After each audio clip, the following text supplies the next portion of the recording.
Hello students, welcome to a new political science session. आज हम बात करेंगे एक्सप्लोरिंग पॉलिटिकल कॉन्सेप्ट्स में comparative analysis of nationalism and secularism की। तो आइए शुरुआत करते हैं आज के सेशन की। थिंक अबाउट इट, क्या किसी कंट्री में नेशनलिज्म वहां के लोगों को यूनाइट करते हुए सेकुलरिज्म की वैल्यू को भी बनाए रख सकता है? क्या बिना सेकुलरिज्म की वैल्यू को कॉम्प्रोमाइज किए हुए हम नेशनलिज्म को चेरिश कर सकते हैं? सोचिए इसके बारे में। आप सभी को इन क्वेश्चंस के आंसर मिलेंगे आज के सेशन में। तो आइए शुरुआत करते हैं सबसे पहले नेशनलिज्म से। दरअसल नेशनलिज्म एक पॉलिटिकल आइडियोलॉजी है या एक बिलीफ सिस्टम है जो किसी देश में यूनिटी को क्रिएट करता है। किन आधारों पर क्रिएट करता है यूनिटी को? वहां की शेयर्ड नेशनल आइडेंटिटी को लेकर, वहां के कल्चर को लेकर या वहां की वैल्यूज को लेकर। आइए देखते हैं नेशनलिज्म की डिफरेंट फॉर्म्स क्या होती हैं। तो सबसे पहले कल्चरल नेशनलिज्म। जिस नेशनलिज्म का आधार कल्चर होता है वो कल्चरल नेशनलिज्म। और अगर हम एथनिक नेशनलिज्म की बात करें तो जातीयता के आधार पर जब लोग एक दूसरे के साथ इकट्ठे होते हैं, यूनिटी महसूस करते हैं, तो वो एथनिक नेशनलिज्म। इसी के साथ सिविक नेशनलिज्म, सिविक वैल्यूज जहां यूनिटी क्रिएट करती हैं, तो वहां पर सिविक नेशनलिज्म। और इसी से आगे है नेशनलिज्म इन कॉन्फ्लिक्ट। कॉन्फ्लिक्ट के दौर में देश अक्सर यूनाइट होते हैं। हम इटली को देख सकते हैं, हम फ्रांस को देख सकते हैं, हम इंडिया को देख सकते हैं। तो जब आप कॉन्फ्लिक्ट में एकता महसूस करते हो तो उससे भी नेशनलिज्म मजबूत होता है। तो ये है नेशनलिज्म इन कॉन्फ्लिक्ट। आइए जरा हम हिस्टोरिकल कुछ एग्जाम्पल देखते हैं, उनको एक्सप्लोर करते हैं। तो इसमें सबसे पहले लेट 18th सेंचुरी में फ्रेंच रेवोल्यूशन हमारे पास एक क्लासिकल एग्जाम्पल है। यहां पर नेशनलिज्म ने एक प्रोफाउंड और इंपॉर्टेंट रोल प्ले किया वहां की फ्रेंच सोसाइटी को एकजुट करने में। और वहां किन आधारों पर यह रेवोल्यूशन हुई और नेशनलिज्म बना, तो उनमें देख सकते हैं liberty, equality, fraternity. These are very vital values। अगर हम देखें फ्रेंच रेवोल्यूशन में ना जिन्होंने सिर्फ और सिर्फ फ्रेंच एक नेशंस को बनाया, बल्कि हम देखें तो अमेरिकन कॉन्स्टिट्यूशन से लेकर इंडियन कॉन्स्टिट्यूशन तक ये सिंबॉलिक रूप से हमें दिखती हैं। आप इंडियन प्रेम्बल को भी देख सकते हैं। तो फ्रेंच रेवोल्यूशन में हम इन आइडियाज को चेरिश होते हुए देख सकते हैं। आज का जो फ्रांस है वो एक नेशन के आधार पर इन्हीं वैल्यू से बना। एक और example we can see Indian independence movement. अगर 20th सेंचुरी में हम देखने चलें तो हम देखते हैं कि नेशनलिज्म ने एक क्रिटिकल और एक इंपॉर्टेंट रोल प्ले किया इंडियन फ्रीडम स्ट्रगल के दौरान। इस दौरान महात्मा गांधी, जवाहरलाल नेहरू, वल्लभ भाई पटेल, इन सभी नेताओं ने मिलकर पूरे भारत को एक किया और self determination, promotion, a strong sense of Indian national identity पर जोर दिया। केरल से लेकर जम्मू कश्मीर तक ये देश आखिर कैसे एक हो गया? तो इसका एक आंसर है नेशनलिज्म। तो हमने देखा कि ये दो इंपॉर्टेंट एग्जांपल हमारे सामने हैं। आइए अब जरा देखते हैं सेकुलरिज्म को। सेकुलरिज्म दरअसल एक प्रिंसिपल है जो ये बात करता है कि स्टेट और रिलीजन दो सेपरेट एंटिटी हैं।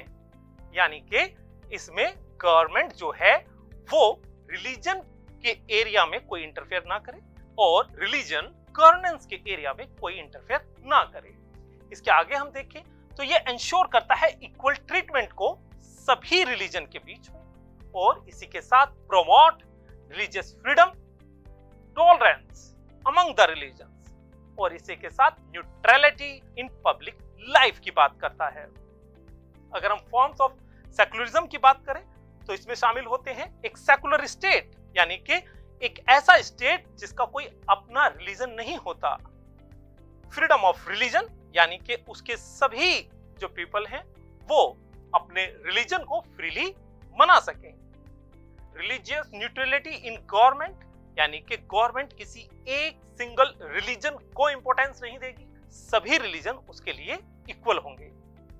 प्रोटेक्शन ऑफ माइनॉरिटी, मान लीजिए किसी एक कंट्री में एक विशेष धर्म के लोग ज्यादा हैं तो फिर माइनॉरिटी का क्या होगा?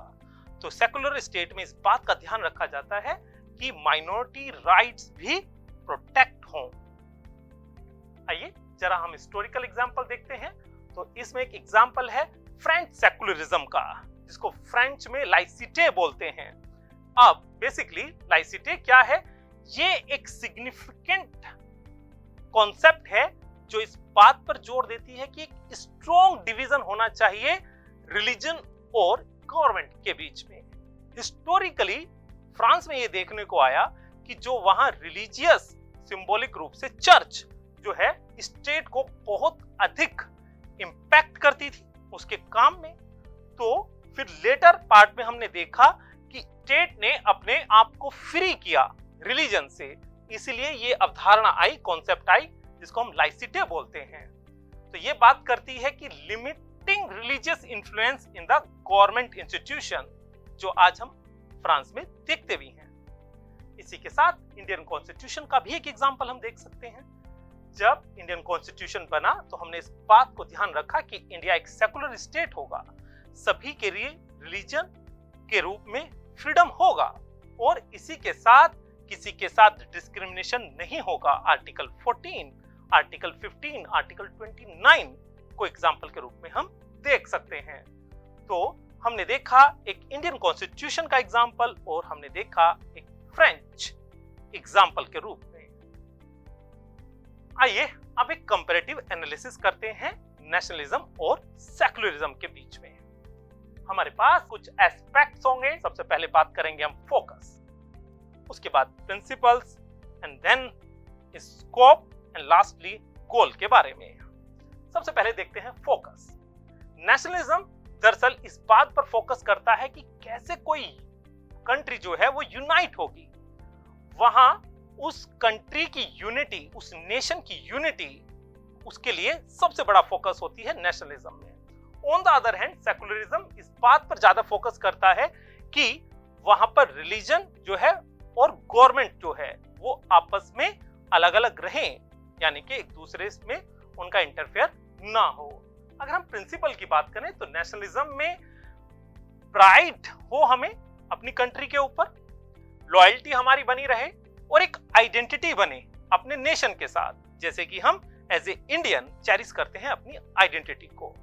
अगर मैं सेकुलरिज्म की बात करूं तो प्रिंसिपल के रूप में ये इंश्योर करती है कि सभी रिलीजन में इक्वलिटी हो, यानी कि वहां के कॉन्स्टिट्यूशन की नजरों में, वहां के स्टेट की नजरों में, गवर्नेंस की नजरों में सभी रिलीजन इक्वल हो और स्टेट किसी पर्टिकुलर रिलीजन को अधिक इंपॉर्टेंस ना दे।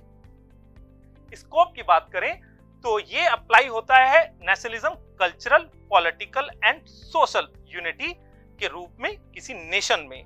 ऑन द अदर हैंड ये रिलीजियस टॉलरेंस और फ्रीडम के रूप में अप्लाई होता है किसी देश में।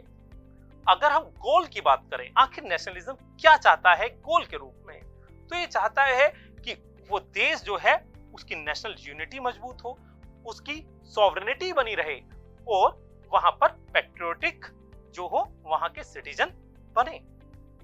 और सेकुलरिज्म क्या चाहता है एम्स के रूप में कि वहां पर रिलीजियस हार्मनी वो क्रिएट हो और गवर्नमेंट जो है वो न्यूट्रल रहे धर्म और रिलीजन के मामले में। तो हमने देखा एक कंपैरेटिव एनालिसिस नेशनलिज्म और सेकुलरिज्म का। Now it is time for your task. आपको देखना है कि किसी नेशन में जो है वो नेशनलिज्म और सेकुलरिज्म किस तरह से इंपैक्ट करता है उसकी आइडेंटिटी को या उसकी गवर्नेंस को। आप डिस्कस कीजिए अपने फ्रेंड्स के साथ, अपने टीचर्स के साथ। We will meet in a new session. Till then, keep learning. Bye bye.